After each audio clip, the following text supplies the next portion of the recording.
Lakini sijawasahau wafanyabiashara. Wakina mama mpo?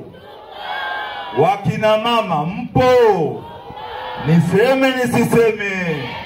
Niseme nisiseme? Mimi kijana wenu niliyesimama mbele hapa ninakuja kukomesha kitu kinaitwa mikopo umiza. CCM oye! Ninakwenda kufuta kausha damu mara moja. CCM oye! Kwa sababu mimi ni kiongozi ninayejali wakina mama. Wakina mama ndio taifa lenye nguvu. Wakina mama ndio wanaoleta maendeleo katika nchi hii kwa kushirikiana na wakina baba.